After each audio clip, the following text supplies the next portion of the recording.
சங்கீதா வந்து விஜய்க்கு வந்து ஒரு மிகப்பெரிய நன்மை செய்திருக்கிறார். அப்படிதான் நான் பார்க்கிறேன். இந்த விவகாரத்தை ரொம்ப வெளிப்படையா சொல்லணும்னா விஜயும் இந்த விஷயத்தை வந்து இந்த கண்ணாடி கொண்டு பார்த்தா அவருக்கு இதுல வந்து ஒரு பெரிய பெயின் இருக்கு. எப்படி சொல்றீங்க?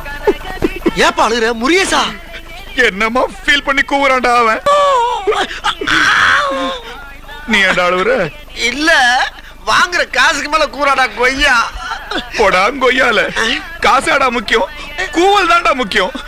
ரெண்டு விஷயம் தான். என்ன அப்படின்னா நான் ஏற்கனவே சொன்னதுதான், இந்த விவகாரத்தை இவங்க 2 மாசத்துக்கு முன்னாலேயோ 6 மாசத்துக்கு முன்னாலேயே சொல்லி இருந்தா விஜய்க்கு வந்து அது ஒரு பெரிய பின்னடைவை கொடுத்திருக்கும். இந்த நேரத்தில் அவங்க கொடுத்ததுனால பாத்தீங்கன்னா பல பேரிடம் இவர்கள் எதிர்பார்த்த அந்த தாக்கம் ஏற்படல. விஜய் மீது அனுதாபம் தான் வந்திருக்கு.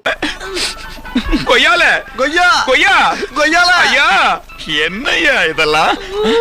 எப்படி எப்படிலாம் ஃபீல் பண்றீங்க? எப்படி உங்களை பார்த்தா தெரியுது எப்படின்னு கேக்குறேன். நான் வெச்சுக்கங்க. அடுத்த முறை என்ன பாக்கும்போது இதை விட அதிகமா ஃபீல் பண்றேன். அடுத்து இது என்னைக்கா இருந்தாலும் தெரியதான் போகுது. சோ இன்னைக்கு தெரிஞ்சிருச்சு. ஓகே.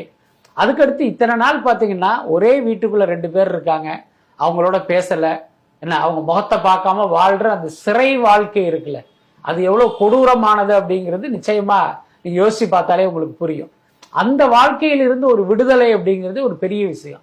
எனக்கு தெரிஞ்சு விஜய் நேற்று நைட்டு நிம்மதியா தூங்கி இருப்பார். அப்படிதான் நான் ஃபீல் பண்றேன். விஜயும் இந்த கண்ணோட்டத்துல இந்த விஷயத்தை அணுகினார் அப்படின்னா இது ஒரு பெரிய வழியை அவருக்கு கொடுக்க. கூவல் திலகண்டா இவன். 10 ரூபா